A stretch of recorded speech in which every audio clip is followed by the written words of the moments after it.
ప్రభుజీ భయం భక్తి అని వింటూ ఉంటాం కదా.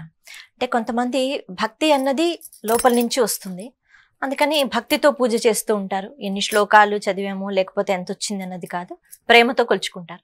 కొంతమంది ఇలా చెయ్యకపోతే ఏమైనా అవుతుందేమో, అంటే ఇవాళ పూజ చెయ్యకపోతే ఈ పుణ్యతిథి కాబట్టి ఇలా పూజ చెయ్యకపోతే దేవుడికి కోపం వస్తుందేమో అని అనుకుంటూ ఉంటాం. అయితే ఈ భయము భక్తి రెండు ఒకటేనా? పూజ చెయ్యకపోతే దేవుడికి కోపం వస్తుందా అని ఆలోచించిన వాళ్ళకి మీ సమాధానం ఏమిటి? భగవంతుడు సాడిస్ట్ కాదండి. మేము ఒకసారి ఆలయంలో దర్శనం చేసుకుంటే ఒక చిన్న పిల్లవాడు వాళ్ళ అమ్మ చెప్తుంది అనమాట, ఏయ్ దండం పెట్టు మా ఆశ్రమంలో, ఏయ్ హాత్ జోడో నేతో ఆఖ నికాల్ దేగా భగవాన్ అని అందనమాట. నేనన్నా ఏం చెప్తున్నావు, అసలు దండం పెట్టకపోతే కళ్ళు తీసేస్తాడా దేవుడు, అసలు ఫస్ట్ ఇలా అని చెప్పటం ఆపు అని ఆవిడికి అరగంట సేపు అర్థం చేయించా. అసలు భగవంతుడు అంటే ప్రేమేక మూర్తి అండి. ఆయన మన స్వామి ఎంత ప్రేమ అంటే ఆ వైకుంఠంలో ఉండే భగవంతుడు కూడా ఒక స్త్రీ విగ్రహ రూపంలో ఎక్కడికి రమ్మంటే అక్కడికి వస్తారు, మన సేవలను స్వీకరించి అంత ప్రేమ కలిగిన మూర్తి. పత్రం పుష్పం ఫలం తోయం యోమే భక్తా ప్రయశ్చతి. అర్జునుడి యొక్క రథ సారిథ్యం చేయడానికి రెడీగా అయిపోయారు స్వామి. రథ సారిథ్యం అంటే ఏంటో తెలిసిన మీకు? డైరెక్షన్స్ చెప్పాలి అని అంటే ఇప్పుడు కార్లో వచ్చారనుకోండి, జీపీఎస్ చూసి రైట్ ఎల్లు లెఫ్ట్ ఎల్లు అని చెప్తారు. కానీ రథంలో ఎలా చెప్తారండి? యుద్ధం చేస్తున్నప్పుడు కాల్తో తన్నాలి, లెఫ్ట్ సైడ్ దంతే లెఫ్ట్ సైడ్ వెళ్ళాలి, రైట్ సైడ్ దంతే రైట్ సైడ్ వెళ్ళాలి. అలా అనేక కోటి బ్రహ్మాండాలను సృష్టి చేసిన కృష్ణుడు అర్జునుడి యొక్క రథ సారిథ్యం చేస్తున్నాడు అంటే భగవంతుడి యొక్క కృప ఎటువంటిదండి. అటువంటి భగవంతుని పట్టుకొని కళ్ళు తీసేస్తాడు, ఇది చేయకపోతే అలా అవుతుంది. ఇప్పుడు కొన్ని ఛానళ్ళల్లో మేము అప్పుడప్పుడు మాకు వీడియోలు పంపిస్తున్నారు, ప్రభుజీ ఇది నిజమేనా, అందులో ఇలా చేయకపోతే భగవంతుడి యొక్క కోపానికి పాత్రలు అవుతారు. లేదా ఇంకో విషయాలు ఏమిటని తెలుసు, ఈ మంత్రం చేయండి మీకు అష్టైశ్వర్యాలు సిద్ధిస్తాయి, ఇది ఒక పరిష్కారం చేయండి మీకు అదైపోతుంది ఇదైపోతుంది. ఈ రెండూ తప్పు అండి.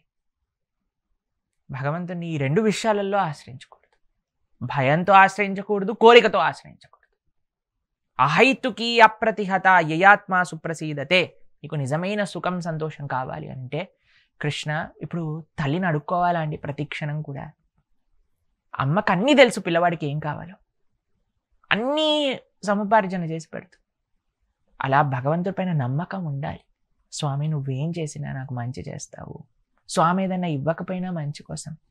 ఇప్పుడు చిన్న పిల్లలు వస్తారు, అమ్మ నాకు చాక్లెట్ కావాలి చాక్లెట్ కావాలి అంటే అమ్మ ఏమంటుంది, ఏయ్ పళ్ళు పుచ్చిపోతాయి తినకూడదు అని అంటుంది. అది అమ్మ మన పైన చూపించిన కోపమా ప్రేమ? మీరేమంటారు ఒక తల్లిగా? కోపంగా అనిపిస్తుంది అవతల వాళ్ళకి, కానీ అది ప్రేమే కదండి. కాబట్టి భగవంతుడు మనకి ఇచ్చినా ఆయన ఇవ్వకపోయినా అందులో ఆయన ప్రేమే దాగుంది. మనం అర్థం చేసుకోలేము, ఎందుకంటే మనది పిల్ల బుద్ధి కాబట్టి.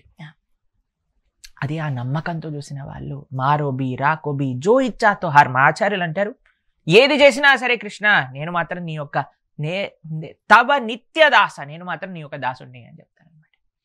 కాబట్టి పిల్లలకి ఎప్పుడు ఇలాంటివి నేర్పించకూడదు. ఒకటి భయం నేర్పించకూడదు భగవంతుడు అంటే, రెండు కోరిక, భగవంతుని ఏదో మనం అడుక్కునే వాళ్ళ వెళ్ళి అడుక్కోవడము, భగవంతుని ఏదో మన పని వాళ్ళనో ఏటీఎం మెషిన్లానో యూజ్ చేసుకోవడం, ఇలాంటివి కూడా నేర్పించకూడదు. భగవంతుడిని ప్రేమతో ఆశ్రయించడం. ప్రేమ అని అంటే మన కోసం మనల్ని పక్కన పెట్టి భగవంతుడి కోసమై మనం ఆరాధన చేయడం. స్వామి నేను నీకు ఏం చేయగలను అనేది ప్రేమ. అలా మనం ఉండగలిగితే స్వామి యొక్క పూర్తి కృప. ఆయన ఇవ్వకూడదు ఏమిటండి, సాక్షాత్తుగా భగవంతుడే వచ్చేస్తే ఇంకా మనకి ఏం ఉండదు చెప్పండి, అన్నీ ఉంటాయి. సపరేట్గా అడగాల్సిన అవసరం లేదు.